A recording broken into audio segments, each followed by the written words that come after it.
Amo, siya na ba iyon? Tama. Siya ang pinuno ng plota ng dragon. Patayin muna siya. Kung wala siya, mawawalan ng leader ang mga pirata.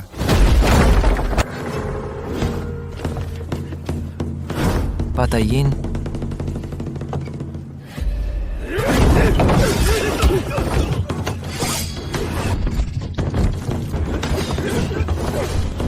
Buwisit, ang tigas niya. Huwag siyang makalusot sa pintuan. Kulungin ninyo siya.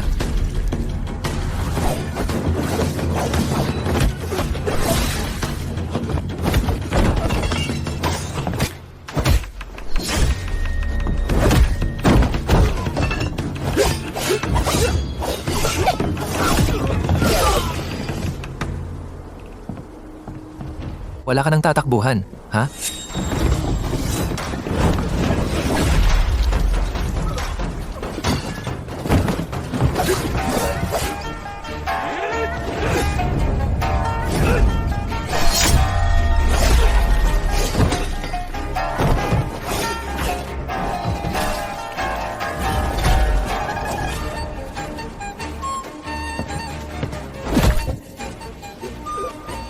Sino ang nag-utos sa iyo?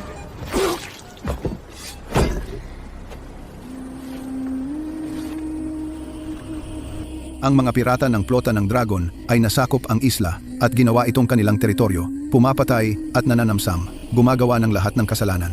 May 3 buwan kayo upang sakupin ang isla at lipulin sila. Patayin sila sa sandaling makita.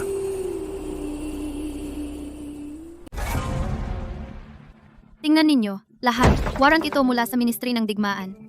Sa loob ng 3 buwan, sasalakayin ng mga sundalo ang isla at papatayin ang mga tulisan sa sandaling makita. Sasalakayin ang isla natin? 10 taon na nating binabantayan ang mga dagat na ito. Pumapatay lang tayo ng mga pirata. At ninanakawan ang mga barko ng mga tiwaling opisyal. Bakit tayo ang mga tulisan? Yung mga opisyal ng korte, nakaupo sa kabisera, umiinom ng tsaa. Wala silang alam. Bakit tayo matatakot? Nakipaglaban na tayo sa kanila. Lalaban tayo sa sinumang dumating. At haharapin ang anumang susunod. Eh di lumaban tayo. 300 laban sa 10,000. Kahit matalo tayo, may ilan pa rin tayong mapapatumba. 300 tao laban sa 10,000 kawal ng imperyo? Pagpapakamatay iyan. Wala akong pakialam kung mamatay kayo. Pero kaya ba ninyong panagutan ang buhay ng 300 lalaki? Susuportahan ba ninyo ang kanilang mga asawa at mga anak? Kung hindi tayo mananalo, tatakas tayo. Iwanan ang isla. Maghanap ng ibang lugar. Tama, mabubuhay tayo para lumaban sa ibang araw. Mayroon tayong 800 sako ng bigas. Sapat para sa 6 na buwan, pero walang pagtakas. Kinokontrol ng mga pirata ang katimugang dagat. Ang angkan ng multong pating ang kumokontrol sa hilagang ruta ng barko. Ang mapanganib na mga mababaw na bahura ng Black Reef ay nasa silangan. Hindi makadaan ang ating mga barko. Walang mapupuntahan sa dagat. Tiyak na kamatayan ang pag-alis. Mayroong pangatlong opsyon, amnestiya at pagpapalista. Wala, imposible iyan. Kailangan niya ng malinis na record. Lahat ng 300 tao dito ay may mga kriminal na record. Bakit naman tayo tatanggapin ng korte? Amo, may apurahang balita ako. 16 na taon na. Panahon na para sabihin ko sa iyo. 16 na taon na ang nakalipas. Dinukot ka at dinala sa dagat. Noong iniligtas kita sa dagat, ito lang ang tanging bagay na mayroon ka. Simula noon, nag-iimbestiga na ako. Sa wakas, natagpuan ko ang sagot. Itong palawit na Jade ay pag-aari ng pamilya Wu sa kabisera. Ikaw ay ang lehitimong anak na babae ng pamilya Wu na nawawala sa loob ng 16 na taon. Amo, bumalik ka sa kabisera at bawiin ang iyong lugar sa pamilya. Pagkatapos, magkakaroon ka ng lehitimong pagkakakilanlan. Ang pagpapatawad ng hari at pagpapalista sa wakas ay magiging abot kamay na. Mag-impake ka. Sa loob ng 3 araw, aalis tayo papuntang kabisera. Hindi ba tayo naghihintay sa dating kapitan? Iiwanan ko siya ng sulat.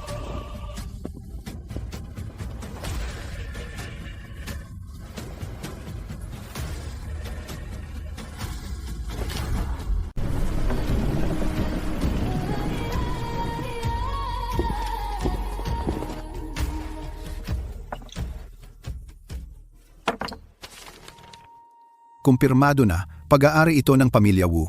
Ang pagpasok sa pintuan ng pamilya Wu ay mas mahirap pa sa pag-akyat ng bundok ng mga talim. Napag-isipan mo na ba ito ng mabuti? Opo, hindi na makapaghintay ang 300 kong tauhan. Lahat ng malalaking paksyon sa kabisera ay kasali dito, kasama na ang pamilya Wu. Si Don Wu ay isang opisyal na 2 ranggo. Ang kanyang panganay na anak na si Brandon ay namumuno sa bantay ng imperyo at matuwid at hindi nakikipagkompromiso. Ang pangalawang anak na si Ethan Kamakailan ay pumasa sa pagsusulit sa serbisyo sibil ng imperyo at siya ang pinakamatuso. Mayroon din silang ampon na anak na si Nicole na kanilang inampon 16 na taon na ang nakararaan at pinalaki sa pamilya Wu sa loob ng 16 na taon. Itinuturing siya ng lahat na tunay na anak na babae. 4 silang haharapin mo. Tandaan mo, ang pinakamapanganib ay hindi laging may hawak na patalim. Huwag po kayong mag-alala, Ama.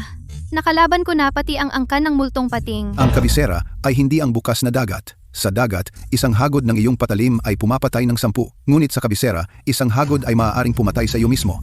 Ang mga taong iyan ay hindi lalapit sa iyo gamit ang patalim, kundi sa pamamagitan ng mga salita, alituntunin at pag-atake mula sa dilim. Paano mo iingatan ang sarili mo laban sa lahat ng iyan? Naiintindihan ko po. 16 na taon na ang nakalilipas. Nang hilahin kita mula sa dagat, 6 na taong gulang ka pa lamang. Hindi pa ako nagpalaki ng bata noon, kaya ang tanging magagawa ko ay sanayin ka sa paggamit ng patalim. Mas malakas ang iyong patalim. Mas mahirap kang patayin. Pinagdaanan kita ng hirap dahil kapag sapat na ang iyong paghihirap, hindi ka na matatakot. Humayo ka. Ang iyong utang, bayaran mo. Bawiin mo ang iyo.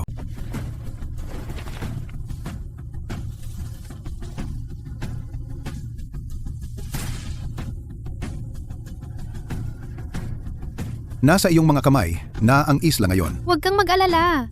Tandaan mo, 20 taon nang nasa tabi ko ang espadang ito. Dalhin mo ito dahil ang makakita ng espadang ito ay parang ako na ang nakita mo. Ingat po, tatay. See ya.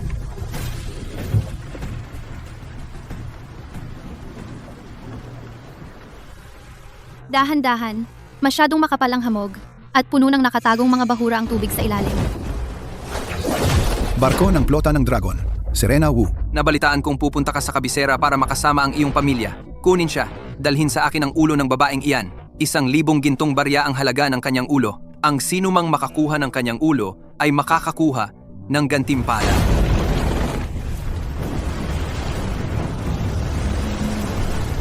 Sulo, basain ng langis ang mga bakal na tanikala at sunugin. Bumangga sa unang barko.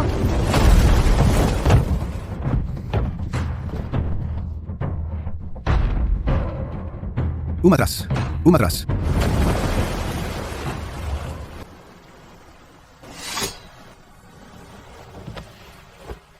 Amo, si Six at ang iba pa. Maghanap ng isla at dalhin kami sa Pampang. Ilibing natin si Six at ang iba pa. Nabigo ko sila.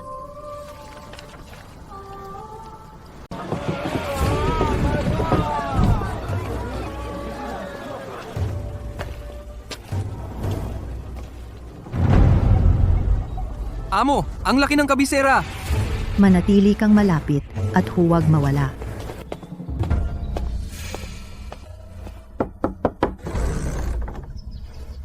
Ang jade pendant na iyan ay nangangahulugang maaaring ikaw ay mahal na ginang, talagang kayo nga pagkalipas ng 16 na taon. Salamat sa Diyos. Ginang, nandito na po ang inyong anak. Ang mansyon ay mayroon ng isang binibini na si Nicole Wu na dumating dito matapos mamatay ang inyong ina. 16 na taon na ang nakalipas, isang ulila na inampon ng inyong ama mula sa isang bahay ampunan dahil natakot siya na baka hindi na kayo matagpuan. Sa lahat ng mga taong ito, lahat dito ay itinuring siya bilang isang tunay na binibini ng bahay. Mahal na ginang. Kung babalik kayo ngayon, Kaya aagawin ko ang pagkain sa kanyang mesa. May iba pa? ang inyong panganay na kapatid ay mainitin ng ulo at si Nicole ang pinakamamahal niya. Ang inyong pangalawang kapatid ay mukhang palakaibigan, ngunit siya ang mas malamig ang puso kaysa kaninuman. Ang inyong ama ay labis na nagmamalasakit sa hitsura. Maaaring ayaw niyang balikan ang nangyari mga taon na ang nakalipas. Mahal na ginang, ang pamilya Wu ay hindi ganoon kasimple.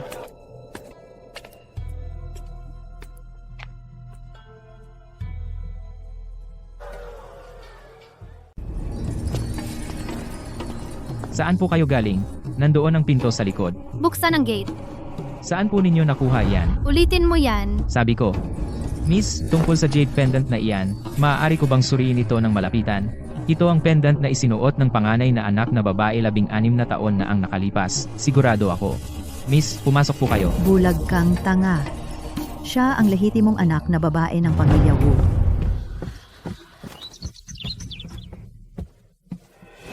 Serena Wu ng Isla ng Tanaw Dagat. Madam, Suriin po ninyo ito.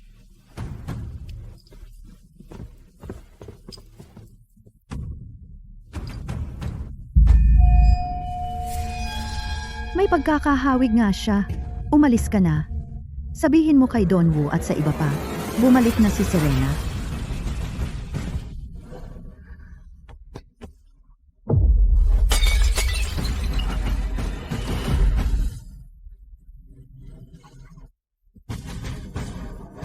Ngayong bumalik ka na, Susundin mo ang mga patakaran ng pamilya, Wu. Kautusan ng imperyo?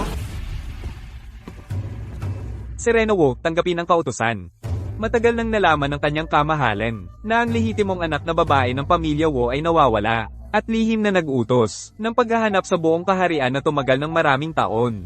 Ngayong natagpuan na ang tunay na anak na babae ng pamilya Wu, ipinag-uutos niya ang mga sumusunod. Pinapayagan siyang bumalik sa kanyang angkan at si Serena Wu, ang lehitimong anak na babae ng pamilya Wu, ay ilalagay agad sa talaan ng pamilya. Ang kanyang nararapat na katayuan ay ibinabalik, at siya ay ginawaran ng 100 gintong barya at 10 rolyo ng brokada. Ipinag-uutos.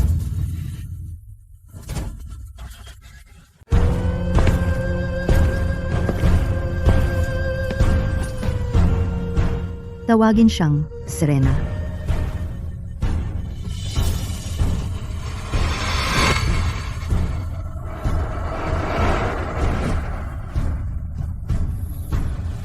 Bumalik ka, buti naman. Sa pamilya Wu, may makakain at masusuot ka. Dito ka lang tumira at magpakabuti. Bago ka dito, Serena, ipapasyal kita sa kabisera, minsan. Ngayong nakabalik ka na, sundin ang patakaran ng pamilya Wu.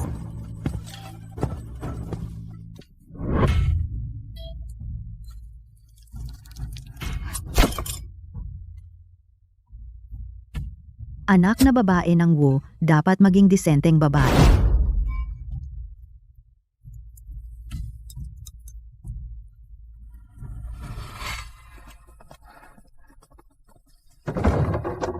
Binibining Wu, inihanda ni Nicole ang kwartong ito para sa iyo. Sabi niyang ang tahimik na lugar na ito ay bagay sa iyo.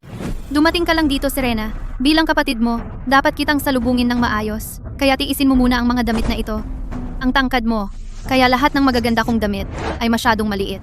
Mga damit ito ng mga utusan, kaya pasensya na kung kailangan mong magtiis sa mga ito, Serena.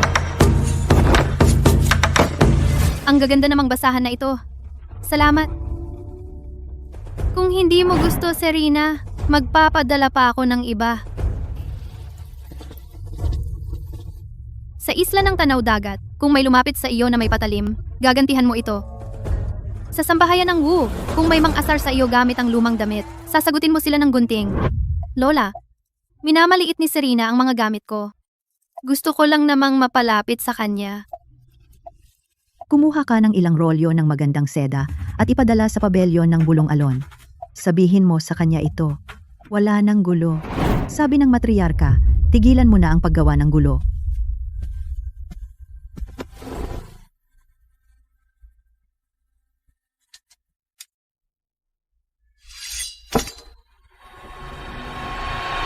Sa isla ng Tanaw Dagat, ang patalim ang naghahari. Sa sambahayan ng Wu, ang salita ang naghahari.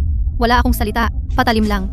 Pero ngayon, alam ko na sa sambahayan ng Wu, ang mga bagay na hindi kayang putulin ng patalim ay mas matalas pa kaysa sa patalim mismo.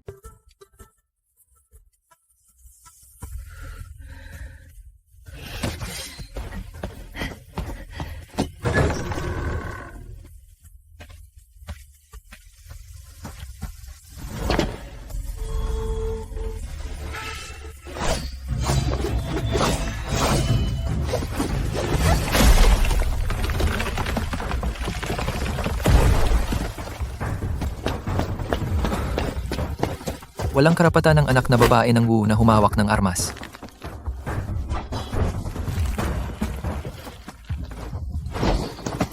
Kapag pirata, magnanakaw habang buhay.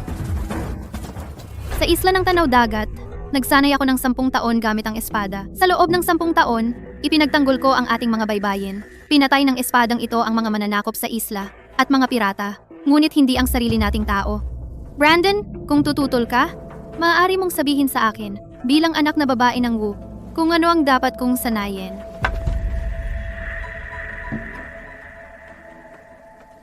Serena Wu, kopyahin ang mga aral para sa kababaihan ng 100 beses. Brandon Wu, magkulong ka at magnilay ng 3 araw. Katiwala, ipagawa ang looban.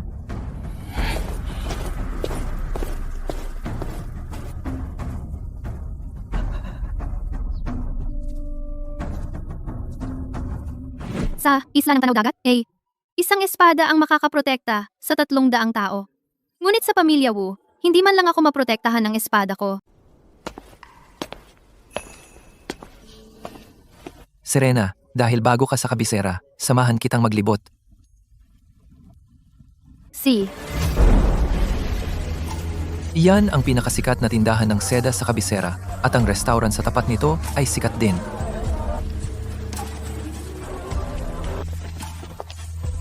Dito ako nagtatrabaho. Malapit nang magsimula ang mga pagsubok sa depensang pandagat at ang mananalo ay makakakuha ng patawad ng hari at pagpapatala. kung makuha natin ang patawad, magiging ligtas ang mga tauhan ko. Ito ang Taye Pond, isa sa 8 magagandang tanawin ng kabisera. Kaya bilang isang lumaki sa dagat, Serena, masanay ka ba sa ganitong maliit na lawa? Ayos lang. Tungkol sa mga taon mo sa isla ng Tanaw Dagat, siguradong marami kang tauhan. Hindi naman, mahigit 20,000 lang. 20,000? Ganyan karami ang garison ng kabisera. At ang dagat ay hindi katulad ng lupa. Tandaan, ang pagsali sa pamilya Wu ay isang mapanganib na landas. At ang mga barko mo? 20,000 tao ay dapat may mga barko.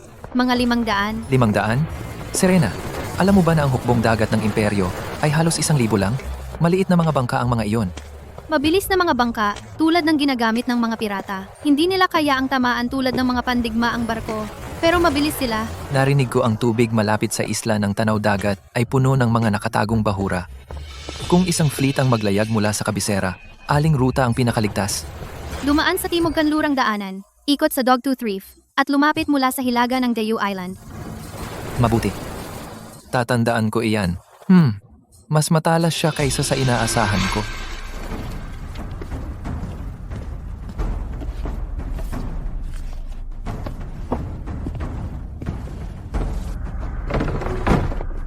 Ethan, nagreklamo si Serena tungkol sa akin kay Lola ngayon. Pakiusap, tulungan mo ako. Huwag magmadali. Ethan, Sabi ko, huwag magmadali.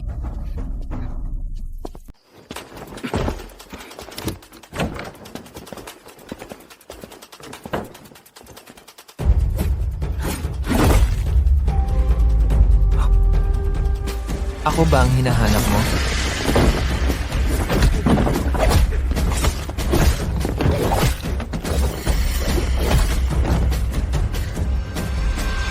Brandon, bakit hindi ka pa natutulog? At bakit ka pumunta sa aking pabelyon ng Bulong Alon? May hinihintay ka ba ngayong gabi? At pumunta ka rito para lang sumalubong sa kanila?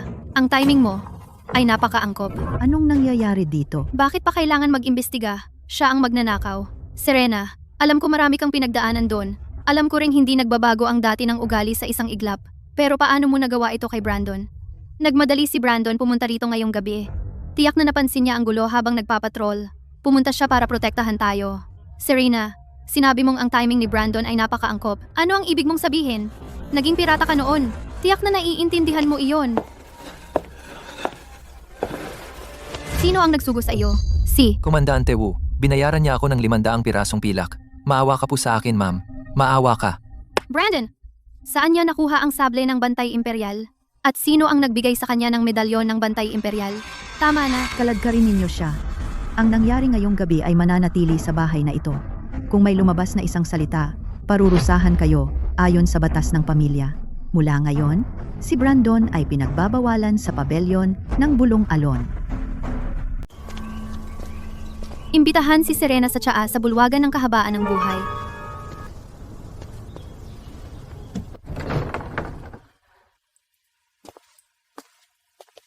Umupo ka. Galit ka pa ba sa nangyari noong gabing iyon? Di ba? Opo, Mabuti. Dapat, sa isla ng Tanaw Dagat, kapag may lumapit sa iyo na may patalim, gumanti ka lang.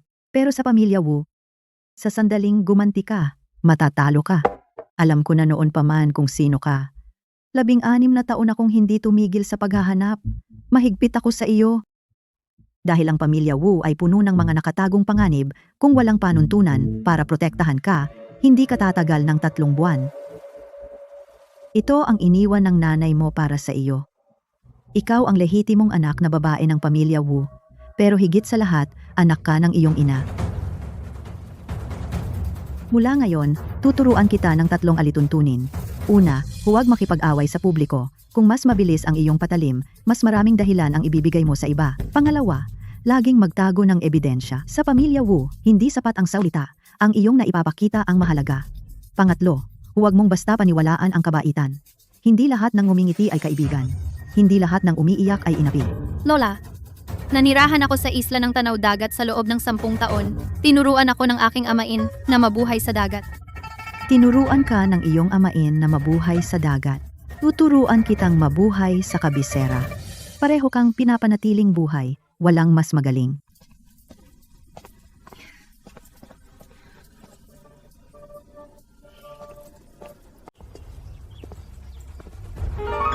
Serena, hahanapin pa lang sana kita.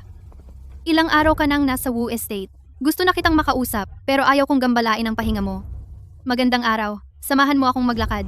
Tingnan natin ang ginagawa mo. Narinig mo na ba? Ang korte ay magsasagawa ng mga pagsubok sa depensang pandagat. Susubukan nila ang labanan at paglalayag. Susubukan din nila ang estratehiya ng hukbong dagat.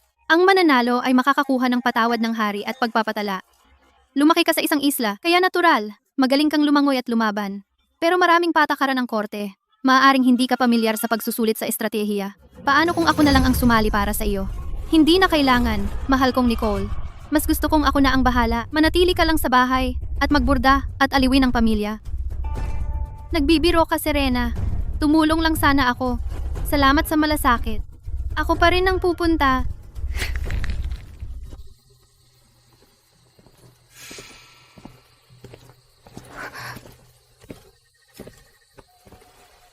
Sa ganitong oras, ano ang napakaapura? Brandon, Walang respeto si Serena sa akin sa hardin kanina. Hindi siya mali. Lumaki ka sa kabisera. Sa paglangoy at eskrima, hindi mo siya kayang tapatan. Brandon, gusto ko lang manatili sa pamilya Wu. ngayong nandito na siya, wala nang lugar para sa akin. Huwag kang mag-alala. Hindi ko siya hahayaang magtagumpay. Ang mga pirata sa Timog Silangang Baybayin ay maaring pumasok sa mga pagsubok sa depensang pandagat na kinabibilangan ng parehong pagsusulat at labanan. Sino mang makakuha ng unang pwesto sa pangkalahatan ay kwalipikado para sa patawad ng hari at pagpapatala, ngunit mahigpit ang mga kinakailangan. Ang mga kalahok ay dapat magbigay ng patunay ng malinis na record. Malinis na record.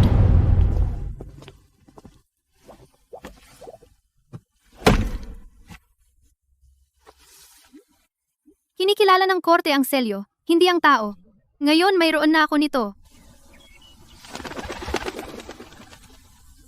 Amo, narinig ng mga tauhan na maaari silang makatanggap ng patawad ng hari at pagpapatala at nasasabik silang husto. Kailangan mong makuha ang unang pwesto. Nasa isla kami, naghihintay ng magandang balita. Balanseng ang mga libro. Hihintayin ka namin na bumalik at pirmahan ang mga ito.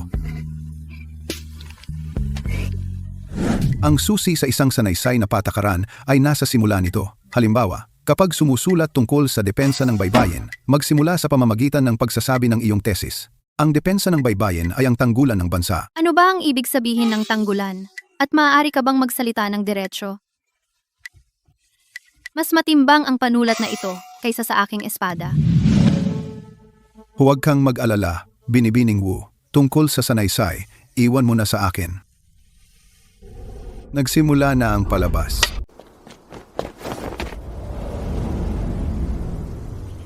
Amo.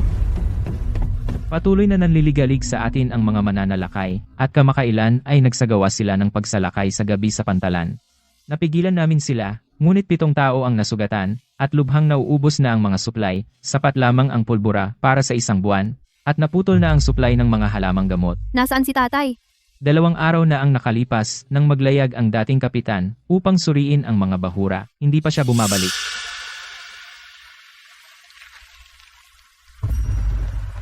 Papakalmahin ni Angkor ang mga tauhan sa isla. Pagkatapos ay ipadala si Abacus sa silangang nayon ng pangingisda upang bumili ng mga halamang gamot para pansamantalang makaraos at sabihin sa aking tatay na sumulat ka agad. pagbalik niya. Amo, maayos naman ang lahat sa isla. Namimiss ka lang nila. Namimiss ko rin kayong lahat. Hindi banta ang mga mananalakay. Tumutok sa iyong gawain.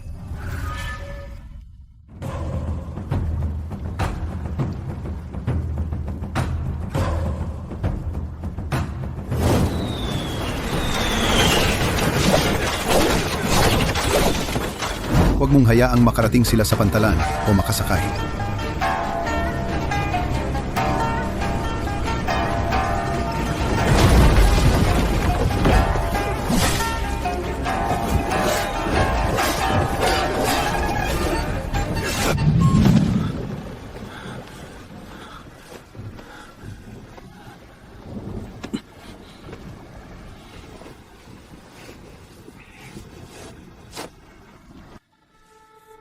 Hindi banta ang mga mananalakay. Tumutok sa iyong gawain.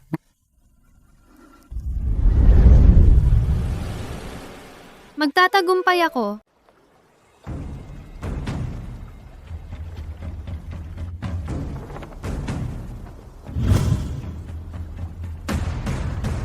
Unang tanong, Ed, tantyahin ang lalim ng tubig sa paningin.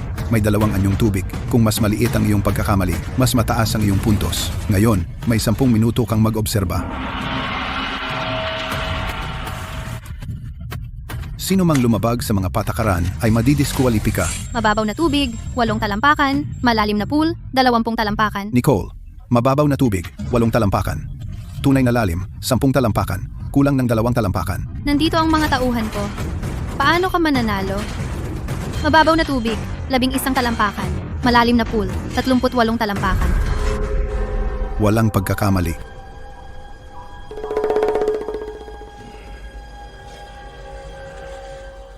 Ikalawang tanong. Tukuyin ang direksyon mula sa hangin. Habang nakapiring, kilalanin ang posisyon ng bandila. 5 talampakan sa timog ng Timog Silangan. Mahigit 10 taon na akong nasa dagat. Madali sa akin ang maghanap ng bagay sa pamamagitan ng tunog. Ang ikatlong tanong ay tungkol sa pagpapadala sa West River. Sinusubok nito ang kaalaman sa dagat at 8 bahaging sanaysay. Bakit ninyo kami sinusubok sa ganyang mahigpit na kalokohan? Anong silbi ng pagsasaulo ng mga iyon? Ang mga pirata ay pirata pa rin. Ang alam lang nila ay dahas. Hindi magkakaugnay na sulatin. Pinakamababang marka. Nakapunta na ba kayo sa dagat? Nakapagplano na ba kayo ng ruta sa papel?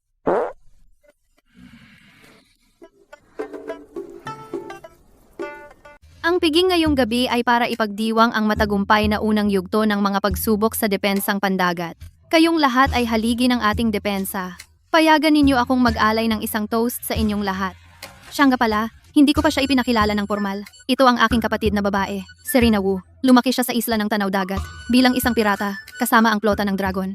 Si Serena ay isang matinding mandirigma at walang makakatalo sa kanyang kakayahan sa paglalayag. Lumaki nga siya sa mga pirata, kaya Ha ha ha. si Serena ay sumali sa mga pagsubok sa depensang pandagat dahil gusto niya na ipagpalit ang pagiging pirata para sa isang posisyon sa militar. Dahil alam mong isa akong matinding mandirigma at walang katulad na mandaragat, alam na alam mo iyan. 10 taon kong ipinagtanggol ang isla ng Tanaw Dagat. Pumatay ako ng mas maraming mananalakay kaysa sa mga bulaklak na binordahan mo.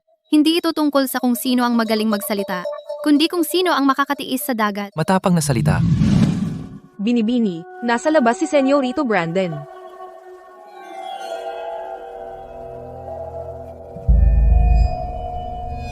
Pinahiya mo si Nicole sa harap ng maraming tao.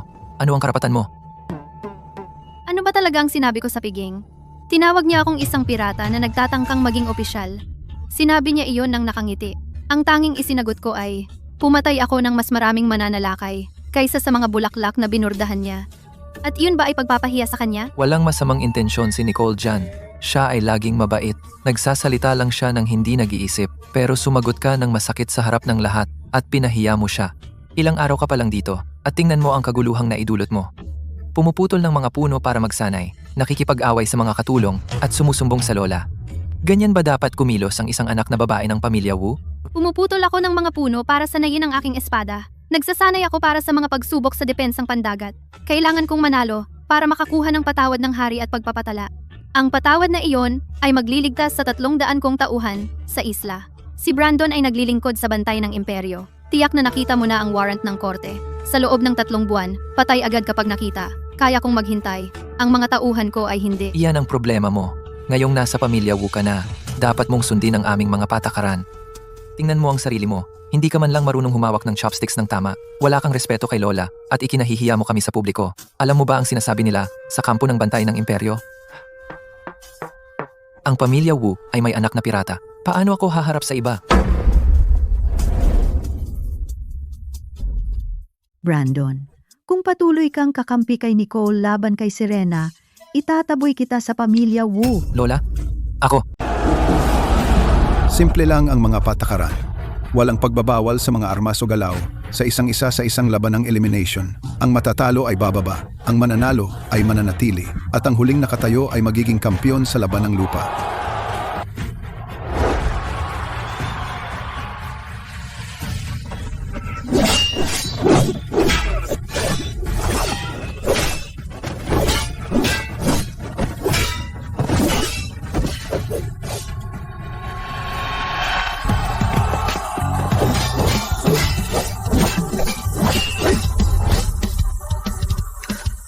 Hindi mo ba mahugot?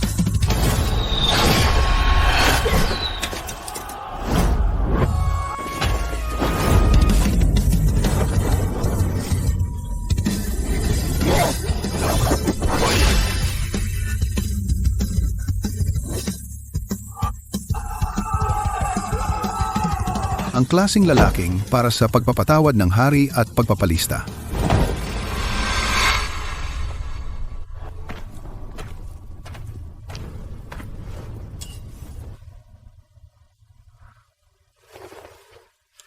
Ang laso ng palaso na iyon ay mula lamang sa Southern Frontier. Si Peggy, ang katulong, ay taga Southern Frontier. Naiinip ka na ba? Ang mga kutsilyo sa kusina ay nasa likod. Hindi kami nagbebenta ng armas sa mga estranghero. Miss, ang arsenal ng anino ay nagbebenta ng mga armas, hindi impormasyon. Nakikipagnegosyo ka pa nga sa angkan ng multong pating. Sino naman ang maaari mong katakutan sa kabisera? 3 araw na ang nakalipas. Isang babae ang gumamit ng pangalan ng pamilya Wu para bumili ng 10 wrist dart mula sa timog na hangganan.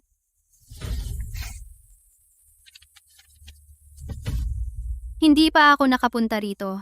Hindi mo ako nakita.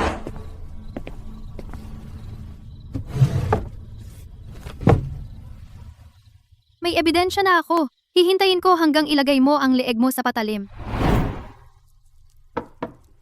Pumasok! Miss, may nag-iimbestiga sa arsenal ng anino. Puntahan mo si Ethan at sabihin na ang tindero ng arsenal ng anino ay kailangang manahimik. Opo.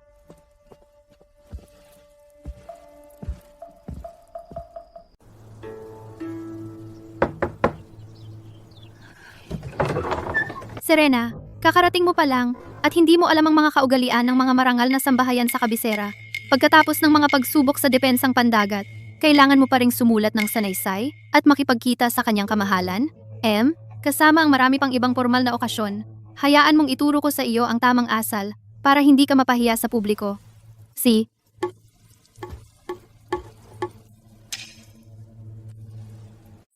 Serena, kapag may pinagpipitagang bisita, kailangan mong yumuko ng ganito. Tandaan, panatilihin ang iyong kaliwang kamay sa labas. Hahaha. Hindi mo iisipin na sila ay magkakapamilya. Tama. Iyan ang bumalik mula sa baybayin. Paano mo dapat babatiin ang kanyang kamahalan? Kung dadalo ka sa isang piging sa palasyo, paano ka dapat sumagot? Binibining Wu, kapag nag-aalay ka ng toast sa dowager, aling kamay ang dapat mong gamitin? Marunong at may kaalaman kayo, mga binibini. 10 taon akong nasa dagat. Hindi ko natutunan ang mga alituntunin ng kabisera. Pero may isa akong alam na tuntunin. Noong ipinagtanggol ng dowager at ng matandang general ang hangganan sa timog, ang mga kababaihan sa isla ay hindi man lang marunong gumamit ng chopsticks, pero nagawa pa rin nilang panatilihin ang kanilang mga pamilya. Ang asal ay parang palamuti lamang sa cake. Hindi isang sandata para husgahan ng iba. Gusto kong mag-alay ng toast na ito sa inyo, mga binibini, na may karunungan sa mundo. Lahat ng itinuro ninyo sa akin, tatandaan ko. Pagsusulit na nakasulat, depensa sa baybayin at estratehiya para sa patawad ng hari at pagpapatala. Tapos na ang oras. Hindi magkakaugnay. Bigyan ito ng pinakamababang marka. Paano ito maipapakita sa kanyang kamahalan? Nakapunta ka na ba sa dagat? Nakita mo na ba kung paano lumapit ang mga barkong mananalakay?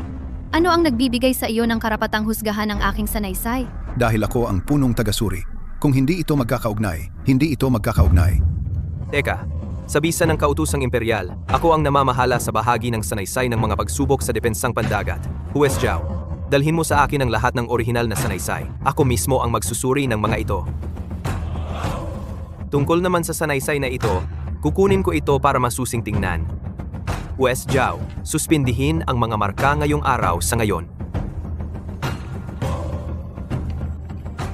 Sumasalakay ang mga mananalakay sa gabi kapag mataas ang tubig.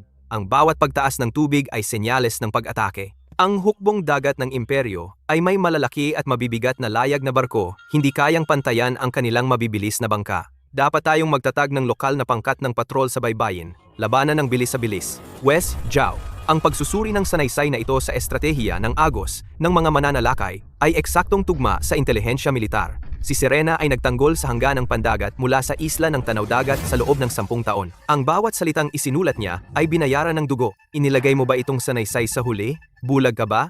Muling markahan? Serena Wu, pangalawang pwesto. Nicole Wu, pangatlong pwesto. Sandali, Bibi, Wu. Binibining Wu. Ang pagsusuri ng estratiya ng agos sa iyong sanaysay patakaran ay nasa file na sa Ministry ng Digmaan para sa Sanggunian. Ang iyong mahirap na karanasan sa dagat ay hindi dapat masayang.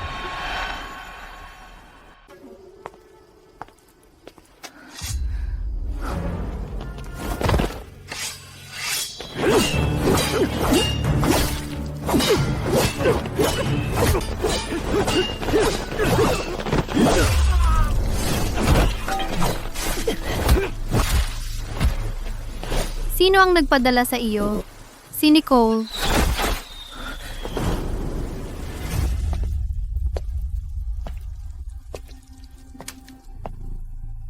Siyasatin ito. Alamin ang ugat nito. Serena, ano ang nangyari? Paano naging ganito kalupit ang isang tao?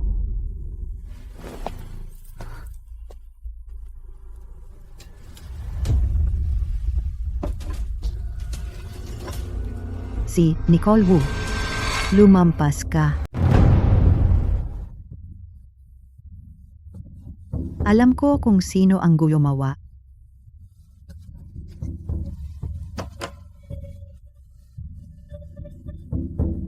Bigyan mo ako ng 3 araw. Ang ebidensya ay nagpapatunay. Si Nicole ang nag-utos na patayin ang tagapagmana ng pamilya Wu. Nilabag niya ang mga patakaran ng pamilya. Ikulong siya ng 1 buwan. Hindi siya maaaring lumabas ng kanyang bakuran. Lola, hindi po ako iyon. Si Serena ang nag-frame sa akin.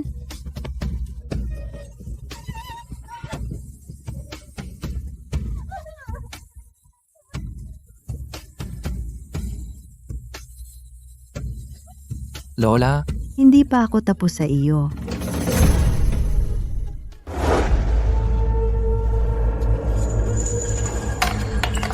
Isang medalyon ng Bantay Imperial. Bakit mayroon ito ang isang mamamatay tao? isa sa mga tauhan ko? Medalyon ko? Imposible. Siguro may nagnakaw nito. May nagnakaw ng medalyon mo para patayin ang sarili mong kapatid? Komandante ka ba ng Bantay Imperial? O isang karaniwang tulisan? Lola, hindi ko ito ginawa. Brandon, bilang pinuno ng pamilya Wu, sa pamamagitan nito ay inaalis ko sa iyo ang iyong mga karapatan bilang panganay na anak. Kailangan mong umalis agad sa kabisera at ipadala sa hangganan. Nang walang nakasulat na pahintulot ko, hindi ka maaaring bumalik sa kabisera. Lola, lahat ng ito dahil lang sa isang medalyon? Dahil iyon ang mga patakaran ng pamilya Wu.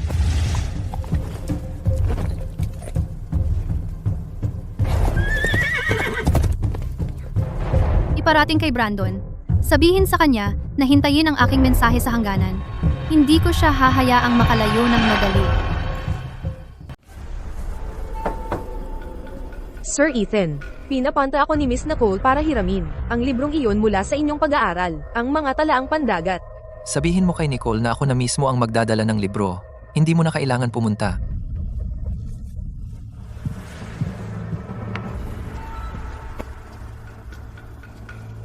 Tungkol naman sa marka ng kapatid mo, sa totoo lang, noong dayain ang kanyang sanaysay sa patakaran, ginawa ko ang lahat ng aking makakaya. Pero masyadong binabantayan ni Julian. Huwes, Xiao, ang mga talaang ito ay mula sa taong naglingkod ka sa Timog Silangang Baybayin. Mga resibo ng suhol na kinuha mo mula sa mga mandarambong sa isla. Kung makita ito ng Ministry ng Tauhan, baka mawalan ka ng posisyon, Huwes Xiao. Ito ay mas kawili-wili kaysa sa ebidensyang iyon. Iyong galaw, Huwes Xiao. Ano ang gusto mo? Sa panahon ng pagsusuri ng imperyo, ipahiya mo siya sa harap ng kanyang kamahalan, ngunit huwag lumampas. Sapat lang para hindi siya maging kwalipikado sa patawad ng hari at pagpapatala. Gawin itong parang aksidente. Huwag mag-iwan ng bakas na tuturo sa atin. Paano ko malalaman na hindi mo ito gagamitin laban sa akin sa susunod? Ibibigay ko sa iyo ang natitira kapag tapos na, Huwes Xiao. Hindi pa tapos ang laro ng ahedres. Sa labanan sa mga pirata ng isla, ang dating kapitan ay itinapon sa dagat at hindi pa nagkakaroon ng malay. Hindi nagtatanong ang bakal na angkla ng, ano ngayon? Naubos na ang mga halamang gamot sa isla. Lumalala ang kanyang sugat. Amo, ano ang gagawin natin? Kung aalis ka ngayon sa kabisera, iisipin ng korte na tinanggihan ng plota ng dragon ang patawad ng hari at pagpapatala. Kung gayon, ang bawat pagsubok, bawat patak ng dugo, at ang 3 kapatid na namatay ay walang kabuluhan. Hindi ito gugustuhin ng dating kapitan.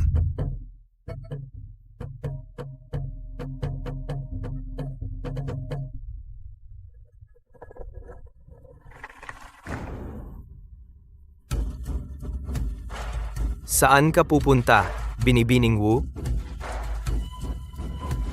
Ikaw ay sugatan, may dalang espada, at papunta sa pantalan. Duda akong bibili ka ng kolorete. Tabi, May nangyari sa isla ng Tanaw Dagat. Ano man ang narinig mo, kung aalis ka ngayon sa lungsod, malalaman ng Ministeryo ng Digmaan bago magdilim. Ang utos ng patawad ng hari at pagpapatala ay pinoproseso pa. Kung wala ka sa kabisera, hihinto ang proseso. problema ko iyan. Problema mo? Ang sigaw na iyon sa labas ng bahay ng pamilya. Buong nagpa-alerto sa bawat opisina na bantayan ka. Umalis ka ngayon na may dalang armas, at sa sandaling makalabas ka sa tarangkahan, isang impeachment na memorandum ay aabot sa trono. Binabantayan mo ako. Hindi kailangan ng pagbabantay. Bawat kalye sa kabisera ay may mga mata. Masyado kang napapansin. Bawat barkong naglalayag mula sa kabisera ay nakalog sa pantalan. Ang iyong mga tauhan ay naghahanap ng bangka bago mag-umaga. Hindi ko kailangang maniktik sa iyo. May mag-uulat nito. Bumalik ka ngayon. At ang iyong mga tauhan ay makakakuha lamang isa pang manlalaban. Sapat upang tumagal ng ilang araw pa. Umabot na sa ganito ang proseso ng patawad at pagpapatala. Gusto mo bang sumuko sa kalagitnaan? Kung babalik ako ngayon, matapos ang mahabang pagtitiis ng aking mga tauhan, magiging walang kabuluhan ang lahat. Salamat! Brandon, mahirap ang hangganan. Pero ikaw lang ang nakikinig pa sa akin. Guwardiya! Sa 2 liham, ipadala ang isa sa Hilaga, at ang isa sa Silangan, ipadala ngayong gabi. Opo, ma'am. Para kay Huwes Xiao, bigyan mo siya ng sapat na pera, at para siyang aso. Pero kahit aso ay kumakagat. Iba si Ethan. Hindi siya makikinig sa akin. Pero nagkakalkula siya. Ano ang problema? Amo, ang mga kalapati mula sa bakuran ng niebe ay hindi basta-basta lumilipad. 2 ang inilalabas tuwing gabi, walang palya. Hilaga ang hangganan. At Silangan? Iskinita ng silangang willows. Nakakulong, nag-aalaga ng kalapati para magpalipas ng oras, at walang may pakialam. Pero ang pagpapalaya sa kanila sa takdang oras at direksyon ay hindi lang para magpalipas ng oras. At si Peggy. Araw-araw lumalabas siya ng bakuran ng niebe, dumadaan sa tarangkahan papunta sa pasilyo, at may inilalabas mula sa kanyang manggas na ibibigay. Pinagmasdan ko siya sa loob ng 3 araw. Wala pang 15 minuto. Ang tagal niya bawat beses. Saan inihahatid? Sa study ni Sir Ethan. At ang mga liham? Sinusunog agad ni Sir Ethan ang mga ito. pero mahangin ngayong gabi. Kaya may isang piraso na hindi tuluyang nasunog at lumipad palabas ng palaanan. Brandon! Hindi ko maabot ang tatay ampon ko. Pero ako ang unang nakatagpo nito. Nakakulong sa kanyang bakuran. Pero ang kanyang abot ay ganito kalayo. Hindi ko matulungan ang tatay ampon ko ngayon. Pero ito, kaya ko. Medyo kulang pa ako. Kulang pa ng kaunti para mahuli siya ng tuluyan. Kapag nahuli na siya, makakapag-focus na ako sa aming pagpapatawad at pagpapalista.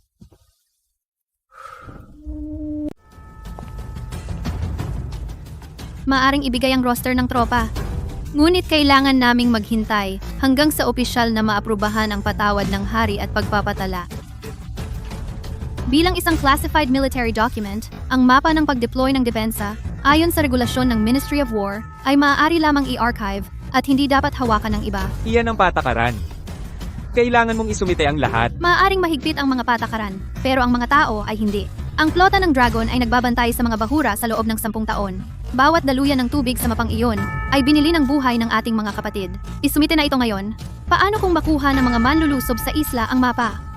Ang proseso ng patawad ng hari at pagpapatala ay nangangailangan na isumite ng maaga ang mapa ng pag-deploy ng depensa. Kailangan mo ng isang pinaikling bersyon. Panatilihin ang mahahalagang impormasyon ng hindi kinakompromiso ang pagsusuri ng Ministry of War, isama lang ang kalahati ng roster, at markahan lamang ang mga pampublikong daluyan ng tubig sa mapa. Tungkol naman sa mga lihim ng militar, maaari silang itago bilang classified coastal defense files. Ayon sa regulasyon ng Ministry of War, ang katwirang iyan ay mananatiling wasto. Pagkatapos, mamarkahan ko ang mga mahahalagang daluyan ng tubig bilang mga lihim ng militar na maaaring ma-access lamang sa pamamagitan ng Royal Decree. Isasama ko ang detalyadong pagsusuri mula sa aking naunang policy paper bilang sumusuportang ebidensya.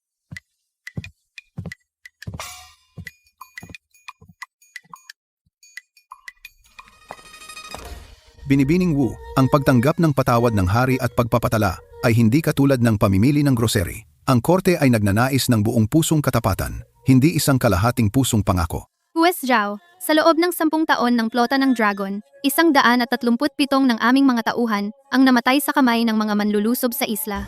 Kung tatawagin mo iyong hindi tapat, ano ang ginagamit mo upang sukatin ang katapatan?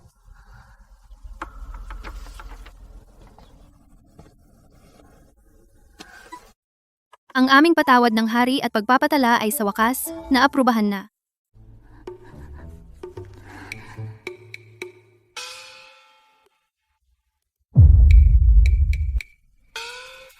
Ang ulat ay mahinahon, ngunit may awtoridad. Paano ka mag-utos sa dagat? Basta, sabihin mo ng diretsyo. Paano? Lahat sa kanan. Ihanda ang mga bangga ng langis apoy, sabog. Nakalimutan ko na nagbabasa ka ng script. Isipin mo ang 300 mong tauhan sa kubyerta. Ang estratehiya ng agos ng mga mananakop, ang mga mapanganib na daluyan ng bahura, bawat detalye ng mga madugong pagsakay, naaalala ko lahat ng perpekto. Ang sinabi mo sa akin ay mas totoo kaysa sa anumang file ng War Ministry. Ang War Ministry ay hindi kailanman nagdugo sa dagat. Ang aking ama ay nagtanggol sa ating baybayin sa loob ng 20 taon. Ngunit sa huli, namatay siya sa panloob na away sa korte, hindi sakay ng barko ng kaaway, kundi sa mga ulat na isinulat ng kanyang sariling mga kasamahan. Itinuro mo sa akin ang lahat ng ito. Hindi lang ito para sa pakikipagkita sa kanyang kamahalan, di ba? Tapos na ang buwan. Serena, hintayin mo lang. Lola, dumating ako para magbigay galang. Habang ako'y nakakulong, nagbigkas ako ng mga kasulatan araw-araw at pinagnilayan araw-araw ang nangyari sa pagitan namin ni Serena. Sa wakas, natauhan na ako. Naging makitid ako at mali ang paghusga ko kay Serena. Mula ngayon, magbabago na ako at hindi na ako magkakagulo. Hindi nangangalawang ang iyong sulat kamay, di ba? Hello, Serena. Nagmuni-muni ako araw-araw habang nakakulong. Mula ngayon, aalagaan kita.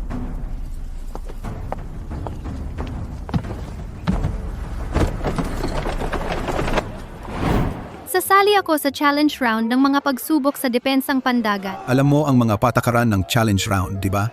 Bawat kalahok ay namumuno sa isang unit pandagat. Sa isang tabletop simulation, nagtatanghal sila ng labanang pandagat. Ang mananalo ang magmamay-ari ng ranggo ng talunan. Alam ko, Tapos, Miss, sa 5 araw magsisimula. ang dalawang strategist na iyon ay nagpadala na ng balita. Sila ay mga retiradong tagapayo ng War Ministry na may 20 taong karanasan sa Naval War Games. Madam, bumalik si Miss Nicole mula sa War Ministry. Pumasok siya sa challenge round ng trials. Inendorso siya ni Hues Zhao gamit ang kanyang personal na selyo. Kumuha rin siya ng 2 retiradong tagapayo ng War Ministry bilang mga strategist. Handa siyang dumating. Oo. Ang challenge round ay gumagamit ng tabletop simulation. Ang nanalo ay kumukuha ng ranggo ng natalo. Mukhang si Miss Nicole ay naglalayong talunin si Serena. Hayaan siya. Makikita natin kung ano ang kaya niya kapag siya ay nasubukan na. Oo.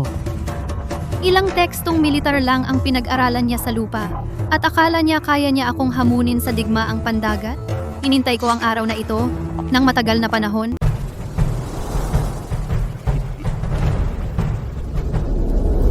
Maaaring sorpresahin sila ng formasyong ito.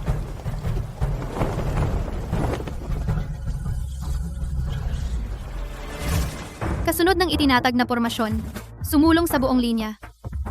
Lumiko ng husto sa kanan at akitin silang sumunod sa atin. Tumakas sila, habulin sila.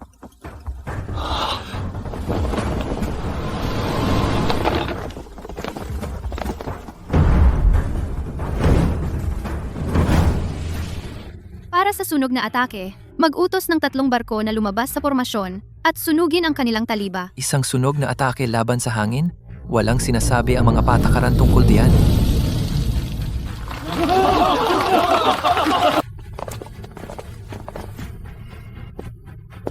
Serena, gamit lamang ang 5 asul na barko, nilipol ang lahat ng 20 pulang barko ng kaaway nang walang nawawalang barko sa kanya.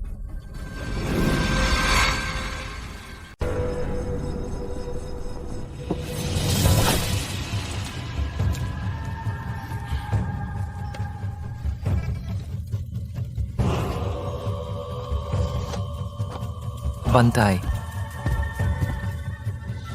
Ipadala ang punyal at liham na ito sa ministry ng digmaan.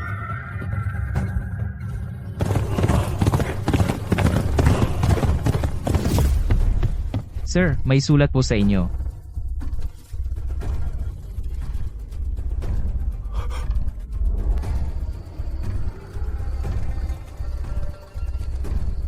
Sir, nagsumite si Don Wu ng petisyon na ito kaninang umaga. Sabihin mo kay Don Wu magsusumite agad ako ng petisyon sa kanyang kamahalan. Opo, sir.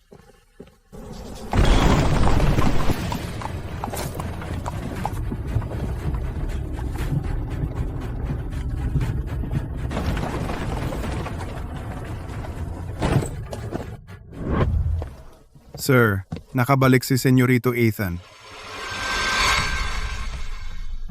Masama po ang pakiramdam ni Brandon. Pahingahin muna po siya sa bahay at huwag po siyang gambalain ng sinuman. Kunin mo si Ethan. Opo.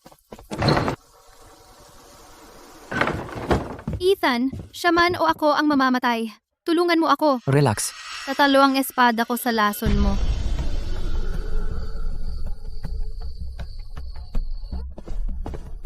Kamahalan, may ulat ako. Natuklasan ko sa aking investigasyon na ang ilang miyembro ng plota ng Dragon ay lihim na nakipagkalakalan sa mga mandarambong sa isla. Nasa panganib ang ating depensa sa baybayin. Humihingi ako ng investigasyon sa plota ng Dragon ukol sa pakikipagsabwatan ng mga pirata nito sa kaaway.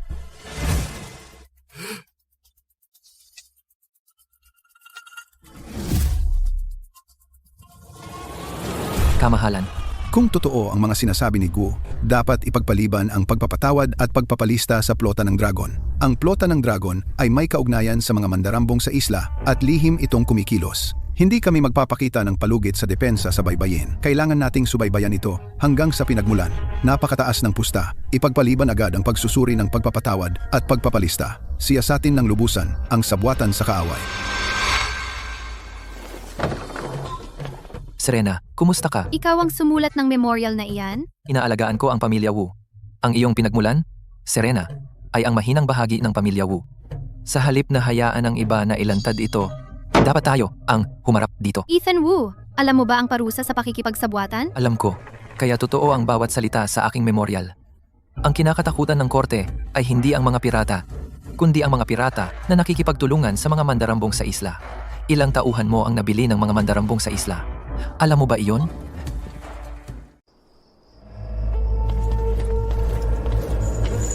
Tingnan ang tatlong lalaki sa pantalan.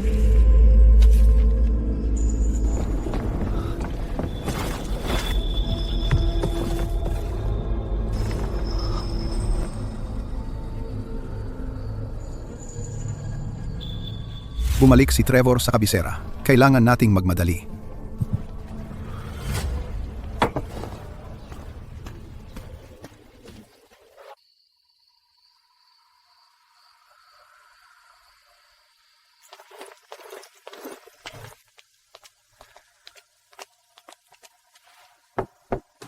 Amo, narinig ko sa tea house ngayon na babalik si Trevor sa kabisera. Amo.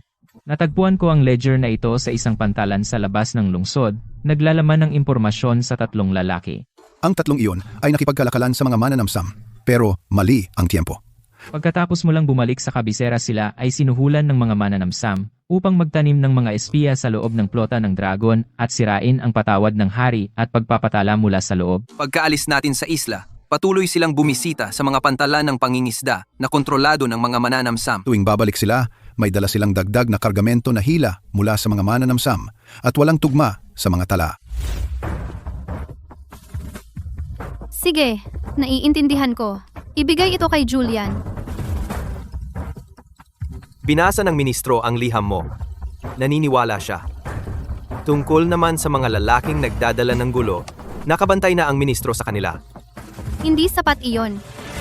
Gusto ko silang mahuling may ebidensya. Toby, alertuhan na ang Ministry ng Digmaan. Sabihin mo na bukas ng umaga, maaaring lumitaw ang mga SP.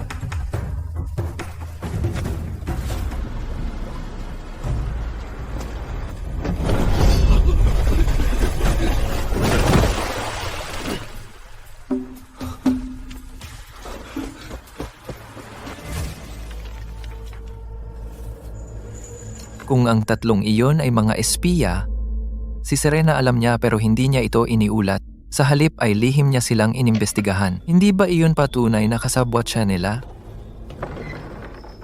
Serena Wu, ano ang iyong estratehiya? Pakinggan natin. Isipin mo na ang bawat isa sa bulwagan ay iyong mga tauhan. Huwag kang matakot na kausapin sila. Magsalita ng may kumpiyansa ng isang leader.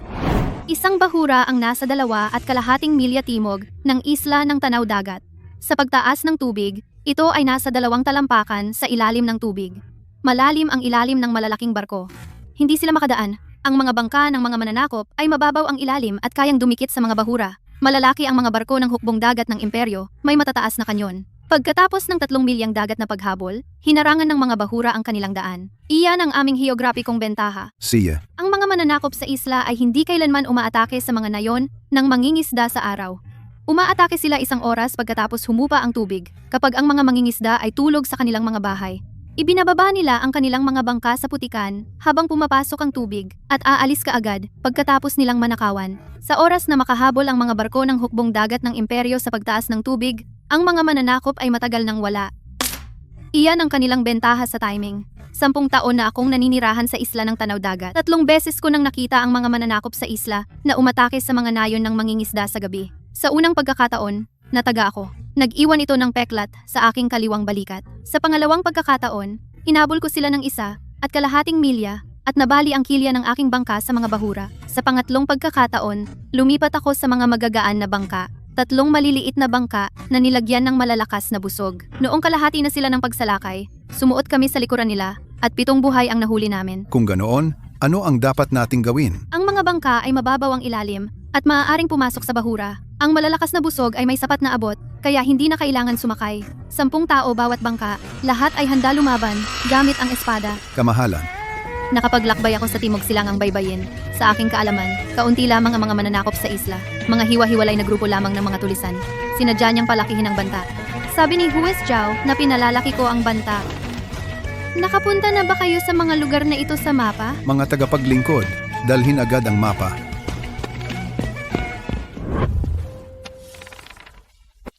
Ilang tropa ang kailangan para linisin ang mga kuta na ito? Sapat na ang 3,000.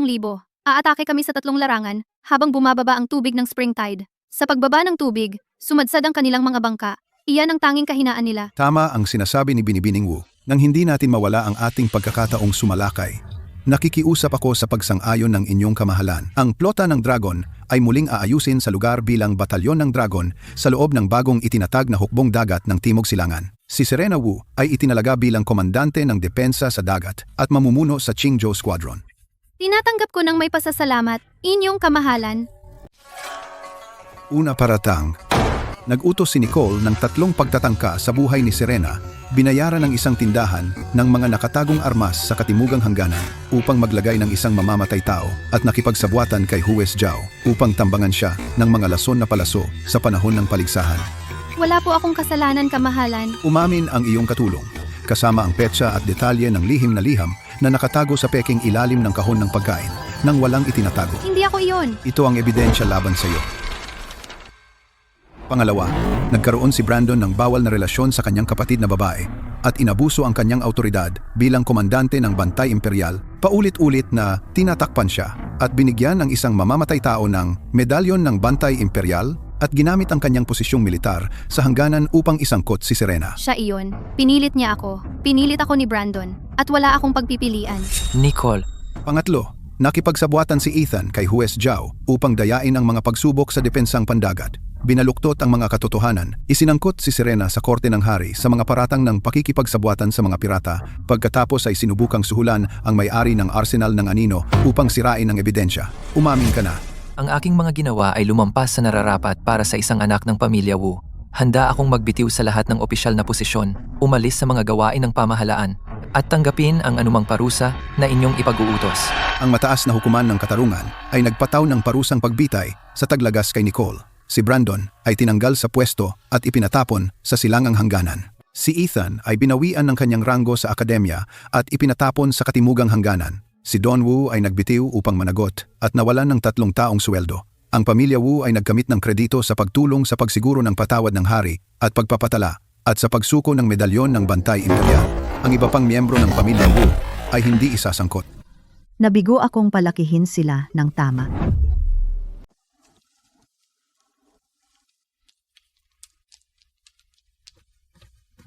Lola po, Ikaw na lang ang natitira sa pamilya Wu.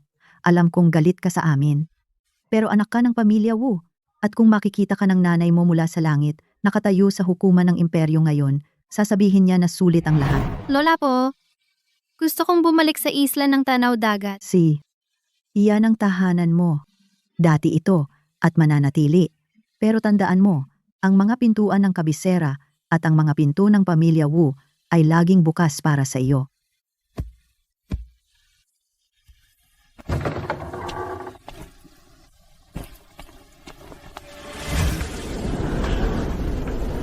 Bumalik na ang amo! Hahaha, amo. Pumayat ka. Nasaan ang patawad ng hari at mga papeles ng pagpapatala? 10 taon nang hinihintay ng mga tauhan ito at ang lahat ng 300 buhay ay nakasalalay sa papel na iyon. Ang flota ng Dragon ay ngayon ay batalyon ng Dragon. Maglilingkod tayo sa ilalim ng hukbong dagat ng imperyo ng Timog Silangan. Ako ay itinalaga bilang komandante ng depensa sa baybayin upang mamuno sa eskwadron ng Qingzhou. Mga tauhan, simula ngayon, hindi na kayo mga pirata, kundi mga sundalo ng imperyo. May sweldo ba ang mga sundalo ng imperyo? Babayaran kayo bawat buwan, kasama ang tirahan, pagkain, at serbisyong medikal ng militar. Magpiesta tayo ngayong gabi. Piesta na may alak. Uminom kayo, uminom kayo. Hahaha. Tatay, naaprubahan na ang aming kapatawaran at pagsapi. Hindi na kailangang mamatay ang 300 naming kapatid. Naaprubahan na ba ang aming kapatawaran at pagsapi? Opisyal na. Komandante na ako ng depensa sa baybayin. Mas magaling ka kaysa sa akin noon. Masyadong matagal na sa tubig dagat ang sugat ko, kaya maaaring mapilay ang kanang kamay ko. Hindi mahalaga ang pilay na braso, basta't kapaki-pakinabang pa rin ako. Huwag kang mag-alala, tatay. Nandito na ako ngayon. Magpahinga ka na lang.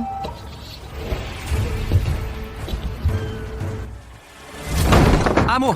Apurahang balita!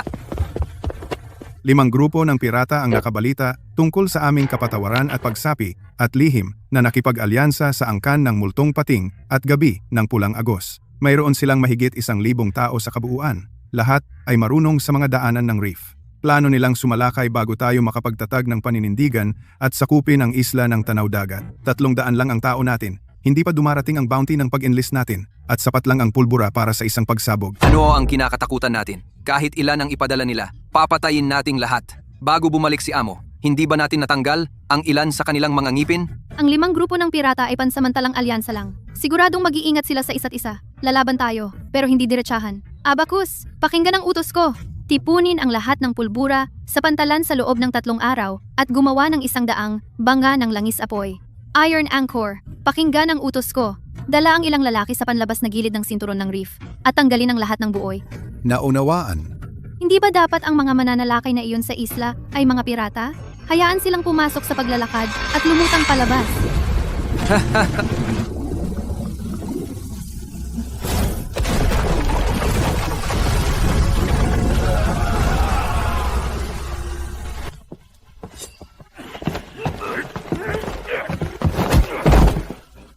Naglakas loob kang bumalik bago pa man lumaki ang iyong mga tainga? Bumalik ka at sabihin sa ibang mga mananalakay sa isla. Ang isla ng Tanaw Dagat ay nasa jurisdiksyon ng hukbong dagat ng imperyo.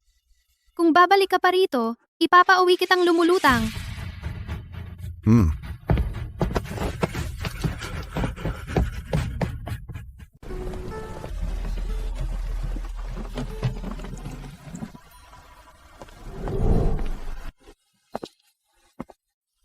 Sumama ka sa akin. Ayaw mo ba ako dito, Binibining Wu? Dahil wala akong silbi sa kabisera, pumunta ako dito para magpagaling at makita kung saan ka tatanggap ng patawad ng hari at pagpapatala. Magpagaling? Isla ng Tanaw Dagat, walang manggagamot ng hari. Hangin dagat lang. Kaya ka ba talagang gamutin yan? Lahat kayo, tumayo ng tuwid. Ipinanganak na mamuno.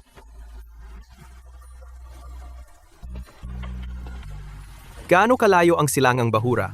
Gaano kalalim ang lawa kapag high tide? Alam mo ba ito? Nabasa ko ito. Sa libro? Hindi ako naniniwala. Pag low tide, 8 mabilis na bangka ang pwedeng magtago dito. Pag high tide, lubog na lahat. Mamamatay ang sinumang dayuhan na pumasok. Marami kang espada. Kailangan mo ng tawag ng unit, formal na katayuan, sahod militar, mga mediko, ikaw ang bahala sa harapan.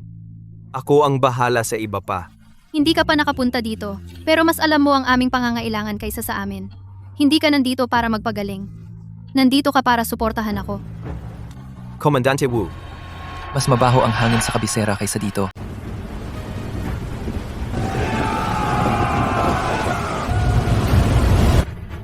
Huwag muna kayong magpaputok hanggang sa mas malapit sila at maghintay hanggang sa pumasok sila sa bahura.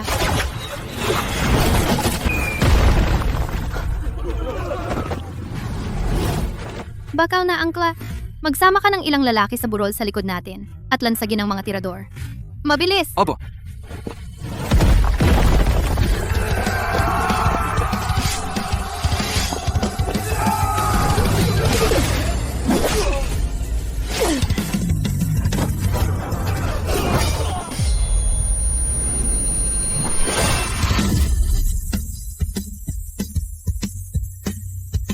Huli na ako.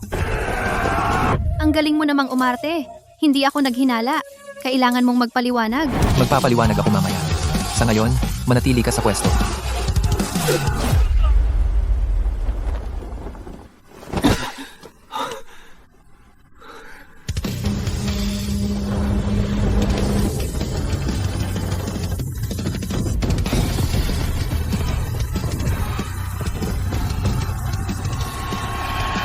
Hulyan. Panalo tayo.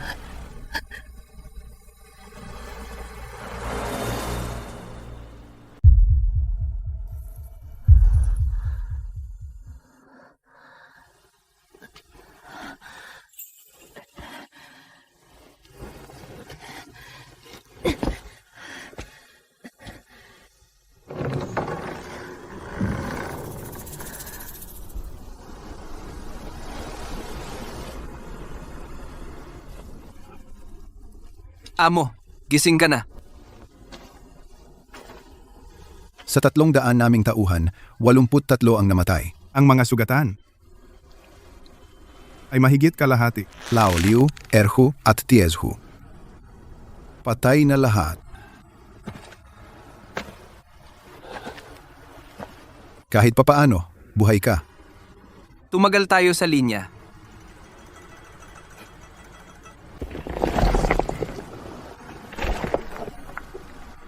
Kaya lumaban ang batang yan.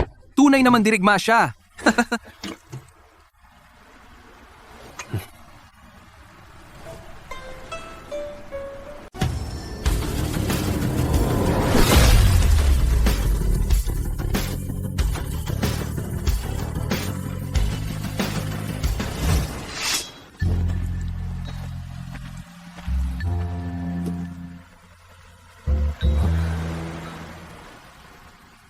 Hindi lang display ang galing mo sa espada. Ang espada ay para sa pagpatay, hindi para sa pagbuburda.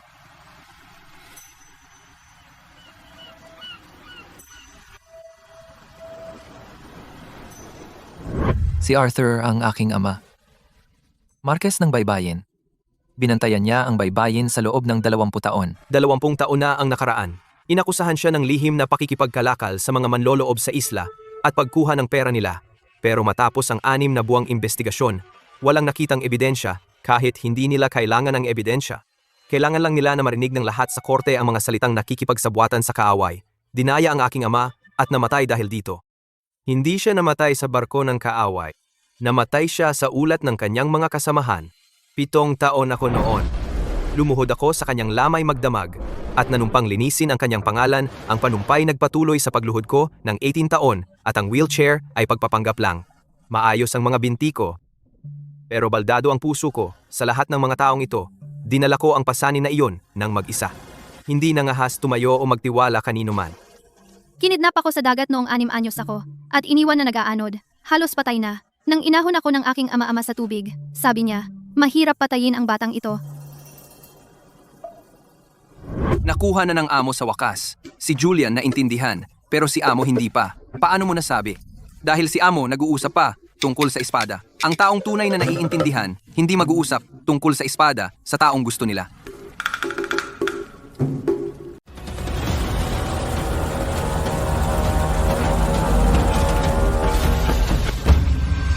Malalim ang pagkakalubog ng mga barko ng pulang bandila. Tambangan natin sila sa mga bahura. Hindi tayo mananatili para depensahan ang isla. Dadalhin natin ang laban sa kanila. Gamitin natin ang mga bahura at agos para akitin ang pulang bandila. Malalaki ang kanilang mga barko at malalakas ang mga kanyon. Ngunit kapag pumasok na sila, hindi na tayo maaabot ng kanilang mga kanyon, habang ang ating mga barkong apoy ay makakapaligid mula sa lahat ng panig. Hindi natin sila lalabanan ng harapan, kukulungin natin sila at susunugin.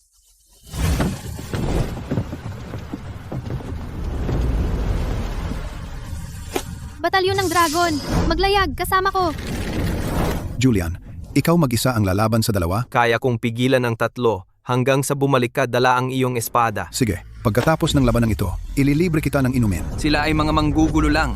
Habulin sila. Palubugin silang lahat.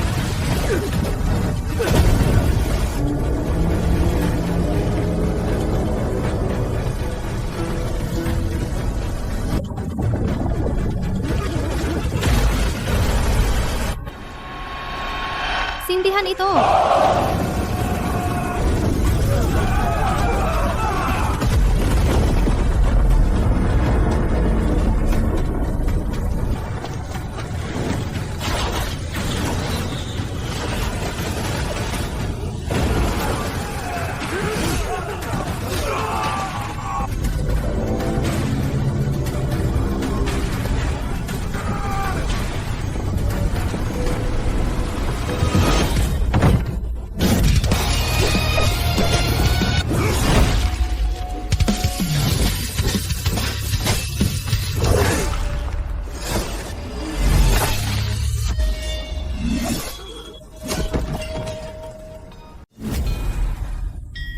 Kamahalan, ang mga pirata ay mananatiling pirata bukas.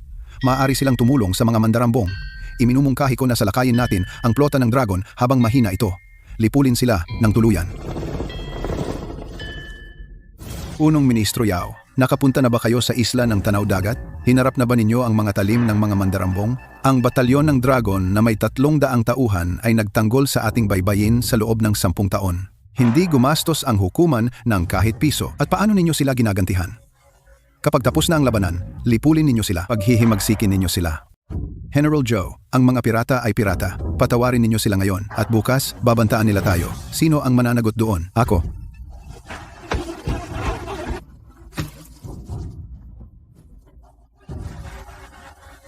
Isang babaeng pirata ang nanalo sa 2 laban at iniisip na ligtas na ang kanyang pwesto sa hukuman kay walang muwang. Ang hukuman ay hindi dagat. Hindi ang pinakamabilis na espada ang namumuno rito.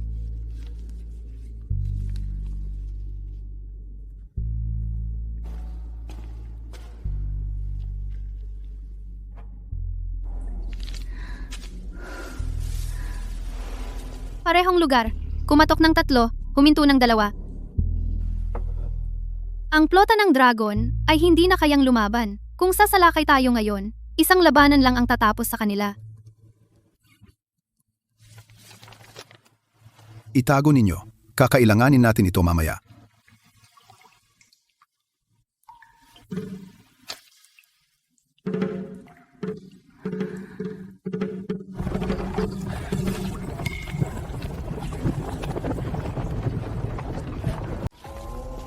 Kamahalan, galing sa isla ng Tanaw Dagat. Dumating ito sa pamamagitan ng pinakamahalagang mensahero. Ang sulat daw ay hindi pa nabubuksan, kaya muna kong naharang ang kopya. Itinago mo ito sa loob ng 10 taon. Talagang may pasensya ka. Maghanda ng papel. Ipadala ito sa tirahan ng Yao ngayong gabi. Ang tagapagmana ng marki ay nakipagsabwatan sa mga pirata. Itinatago ang katotohanang malusog ang kanyang mga binti at ginamit ang sakit bilang dahilan upang makipagsabwatan sa kanila. Ang kanyang ama ay nagbantay sa baybayin sa loob ng 20 taon, ngunit ngayon ang sambahayan ng marki ay walang natitirang mahusay na komandante. Umihiling akong lubos na bawiin ang kapangyarihang militar ng marki at ang kanyang nakatatandang kapatid na lalaki ang pumalit sa pamumuno upang mapanatili ang katarungan. 2 parasito ang lumabas mula sa iisang pugad, kaya ang marki ay dapat mag-ayos ng kanyang sariling bahay. Kamahalan, ang aking mga binti ay talagang malusog. Tiniis ko ang katahimikan sa loob ng 10 taon. Lahat ng ito ay para sa mismong araw na ito. Ang aking ama ay hindi namatay sa isang alitan ng paksyon. Ang aking tiyuhin, si Marcus Vance, ay pinagbintangan siya sa pamamagitan ng gawa-gawang ebidensya na siya ay nakipagsabwatan sa mga pirata ng isla. Ang ebidensyang ito ay tumagal ng 10 taon ng pagtatago upang mapatunayan. Kamahalan, kayo na po ang humatol. Siyasatin. Magsagawa ng masusing pagsisiyasat.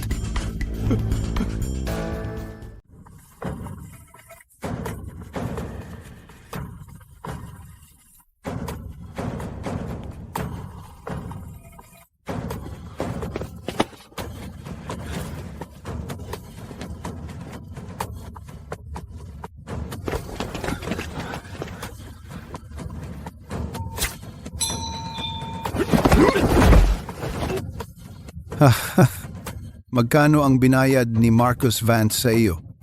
Sapat ba para bilhin ang mga kabaong ninyo? Bakit tayo pinapahinto?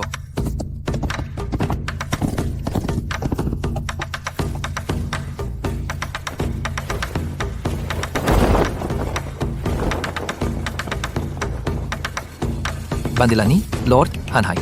Ang bandilang ito lamang ang susundin mo at wala nang iba. Hindi pa bumagsak ang bandilang ito. Ikaw ba ang magpapabagsak sa iyong sarili?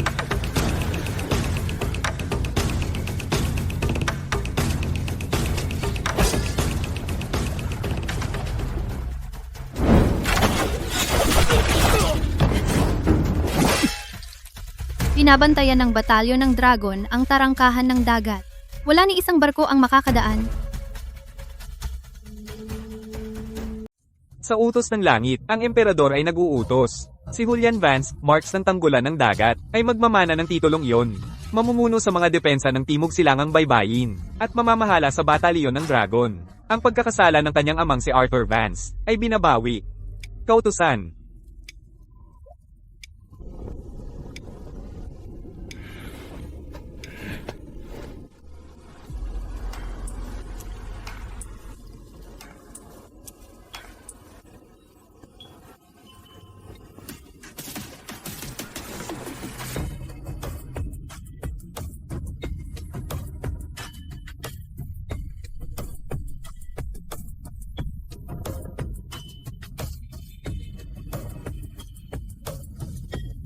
Hawakan ng mahigpit ang iyong espada.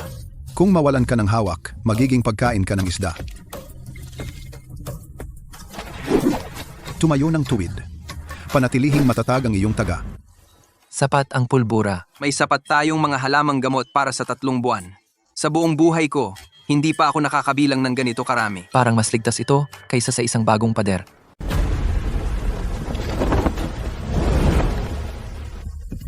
May ilang mandirigma ng kaaway pa rin sa pantalan ng itim na bahura. Ang mga labi ng gabi ng pulang agos at angkan ng multong pating ay umatras doon. Nagtipon ng mahigit 10 barko at naghanda para sa huling laban.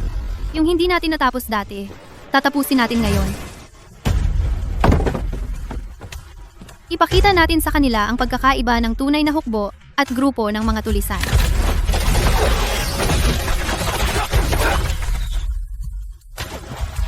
Ha, yan lang?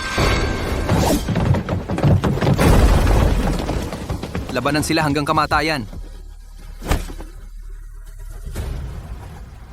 Hindi na natin kailangan pang makita. 2. Mag-iwan ng isang unit para hawakan ang posisyon. Lahat ng iba, umatras. Dahil nakuha na ang pantalan ng itim na bahura, ang mga pirata ay wala nang matitirang tanggulan sa timog. Ang natitira ay mga nakakalat na mandirigma lamang, hindi gaanong banta. Ipinatawag ka ng imperial na hukuman.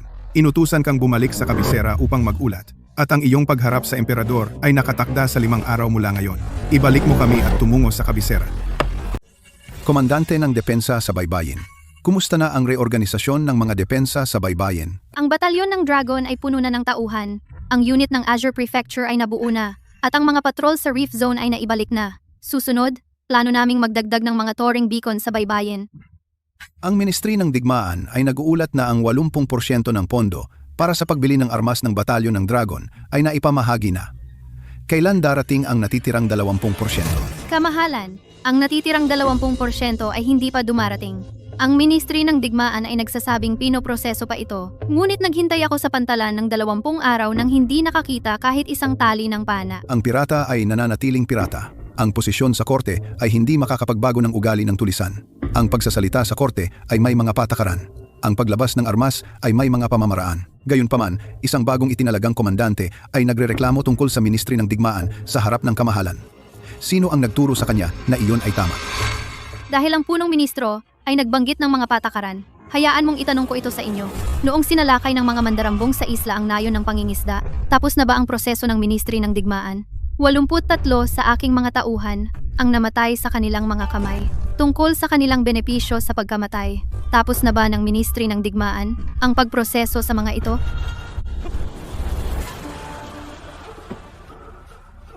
Pag-uusapan natin ito mamaya. Opo.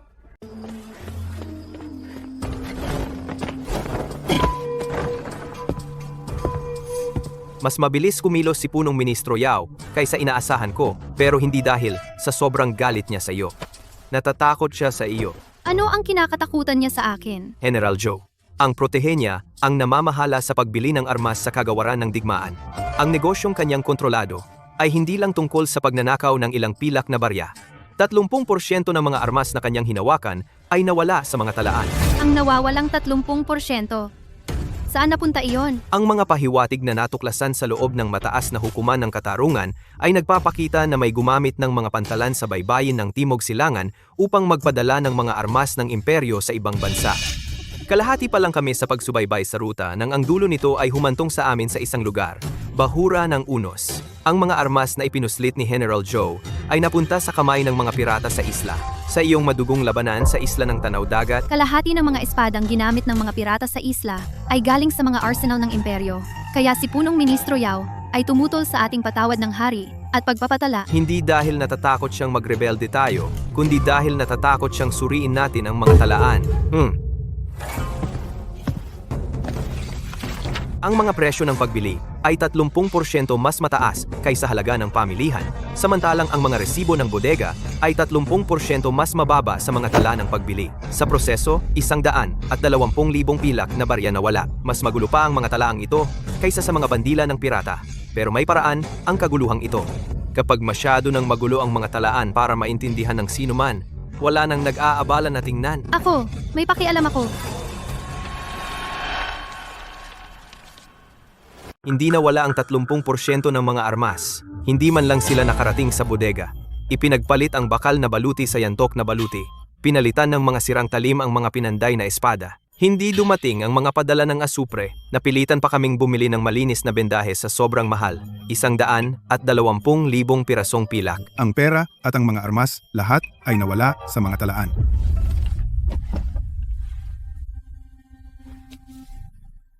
Nasaan na si Ma? Namatay si Ma dahil sa sakit 1 taon na ang nakalipas. Sa sementeryo ng mahihirap sa labas ng lungsod siya inilibing, tagapamahala lamang siya.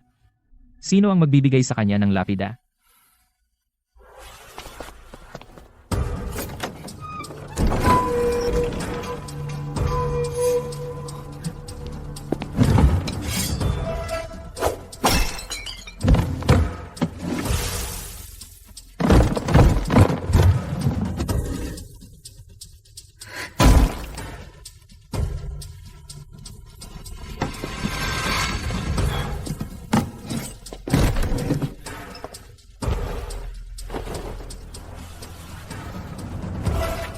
Angkan ng multong pating, mga mananalakay ng pulang bandila, gabi ng pulang agos.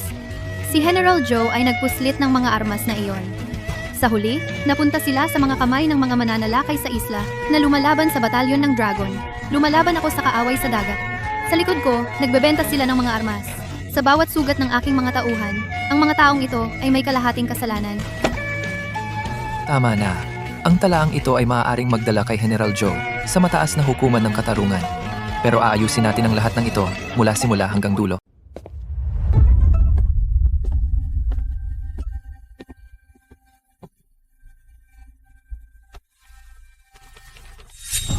Utusan ang mga tauhan na arestuhin si General Joe. Tiyaking maisakatuparan ito nang walang pagkukulang.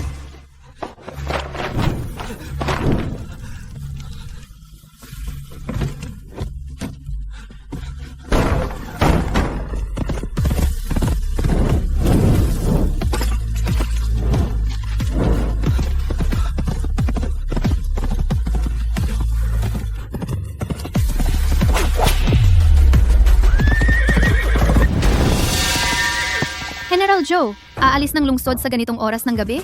Hindi ka ba nilalamig? Gumawa ako ng kopya ng ledger na sinunog mo. Sinuri ko pa ang bawat bantas. Ang sinunog mo ay ang orihinal, ang nasa akin ay kopya. Sunugin mo ang isa, at may 2 pa akong kopya.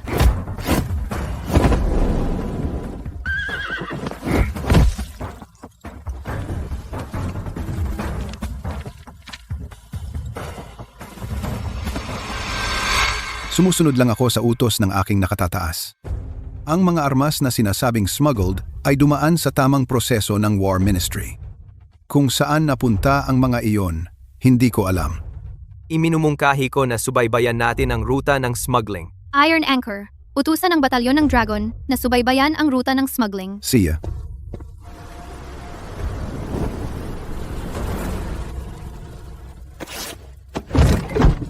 Lahat ng entry ay tugma. Ang kargamento ng mga espada ay itinalaga sa batalyon ng Dragon sa pamamagitan ng serial number ng War Ministry. Pero napunta ito sa bodega ng mga manloloob sa isla. General Joe, hindi ka nagbebenta ng mga armas. Ipinagbili mo ang buhay ng ating mga tauhan. Inutusan ako ni Punong Ministro Yao na gawin ito.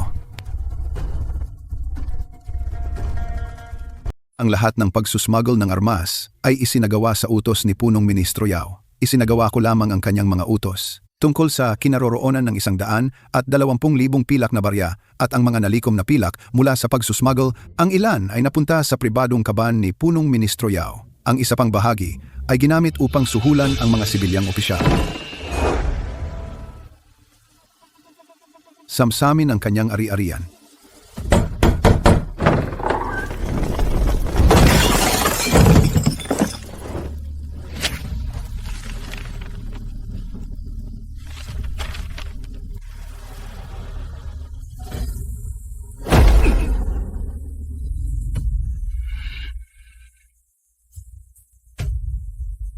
Pirata ka.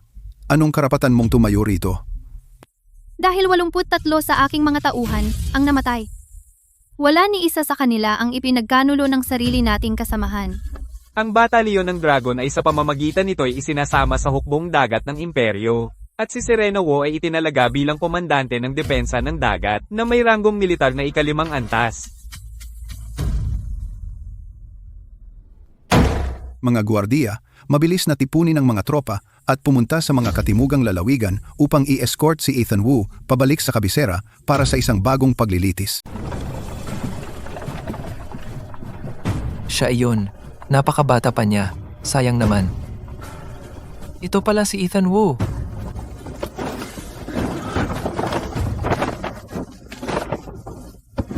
Naghahanda silang mag-rotate ng depensa. Walang bantay ang silangang pasukan ng Reef Belt.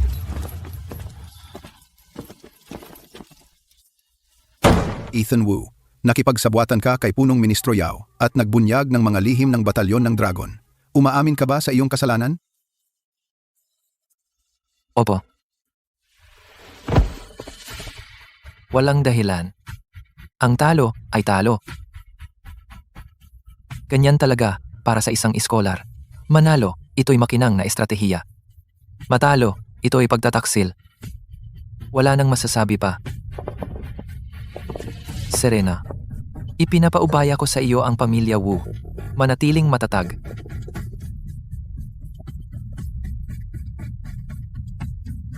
Si Ethan Wu ay nagkasala ng pagtataksil at hinatulan ng kagyat na pagbitay. Ang iba pang miyembro ng pamilya Wu na sangkot ay hindi nahaharap sa anumang kaso. Tapos na ang hukuman. Tapos na ang mga Wu. Pero baka ito ang pinakamabuti. Kung hindi mo aalisin ang bulok, hindi kailanman lalago ang malusog na laman.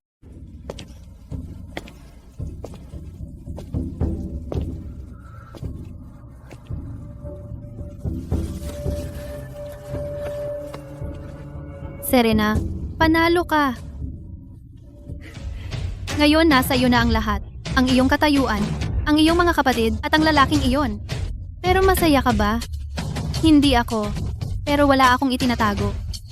Wala akong itinatago. Ginugol ko ang buong buhay ko sa pagpapanggap at hindi ko pa rin kayang pantayan ang iyong katapatan. Alam ko mula pagkabata na ako ay inampon. Ginawa ko ang lahat para sa lahat. Lola at si Ethan. Natutunan ko ang musika, chess, kaligrafiya at sining. Natutunan ko ang asalan at lahat ng patakaran para lang magmukha akong tunay na anak ng pamilya Wu. Pero ikaw, hindi mo kailanman kinailangan matutunan ang mga iyon. Ipinanganak kang lehitimong anak. Alam mo ba ang pinakaayaw ko sa'yo? Hindi dahil pinalitan mo ako, kundi dahil hindi mo kailanman pinahalagahan iyon.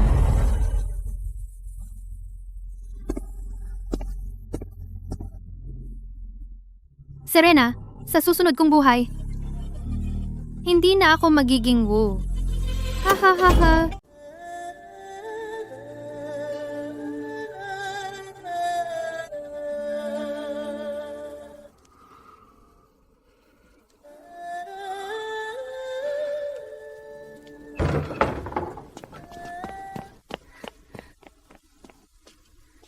Senyorito Ethan.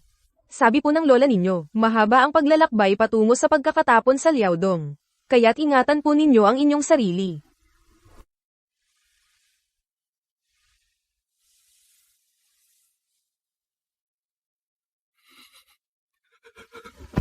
Nabigo ako sa inyo. Lola, ingat po kayo.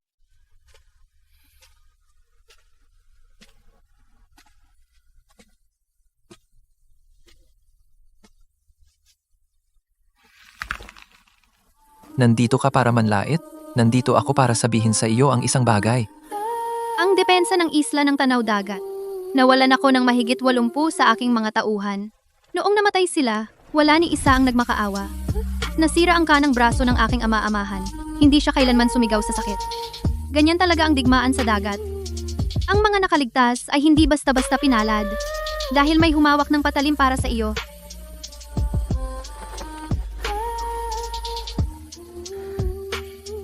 Kapag nasa Liaodong ka na, bantayan mong mabuti ang hangganan. Huwag mong hayaang may ibang magdala ng pasanin para sa iyo muli.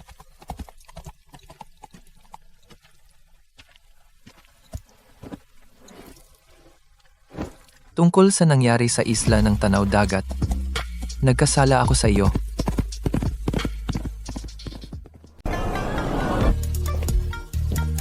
Abacus, Ang ganda ni Amo ngayon. Tingnan mo yan. Bakit ako umiiyak? Hindi naman ako nagpapakasal ng anak. Unang yuko sa langit at lupa. Nakakaabala ang damit na to. Tiyagain mo lang ng isang araw. Bukas, magpapalit ako pabalik sa damit panglaban.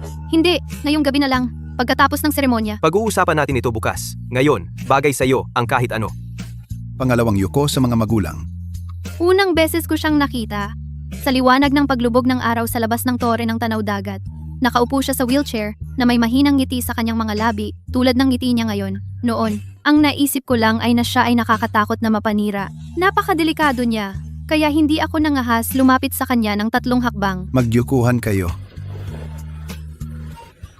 Ang parehong ngiti, ang parehong mga mata, pero nagbago na ang laman. Tapos na ang seremonya.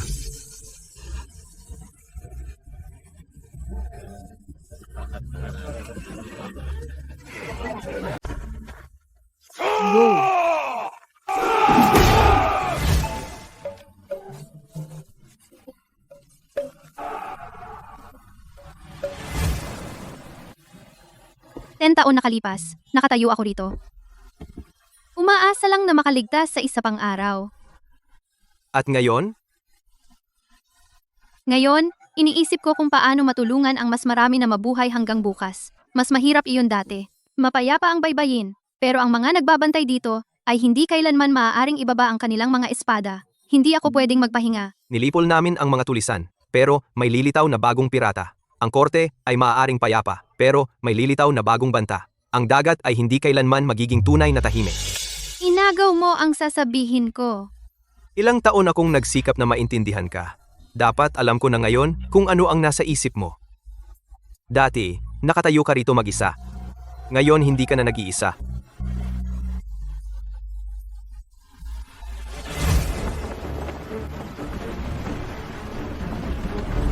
Iniligtas ako ng aking ama-amahan mula sa dagat 10 taon na ang nakalipas. Lumaki ako sa isla ng Tanaw Dagat. Pagkatapos ay pumunta sa kabisera at nakilala ka. Takot? Kailan pa ako natakot sa dagat? Hayaan natin silang mag-isa. Oy, Masyadong mahangin. Kukuha ako ng isa pang damit. Batalyon ng dragon, maglayag. Pumunta ang dragon sa dagat. Lahat ng kasamaan ay sumusuko. Bago kita nakilala, akala ko ay nasa wheelchair ako magpakailanman. Ngayong malayo na tayo sa kabisera, medyo kakaiba talaga. Ano, nag-aalangan ka na? Gusto mo bang ibalik kita sa kabisera? Tigilan mo na ako, mahal. Ayaw ko nang bumalik sa wheelchair.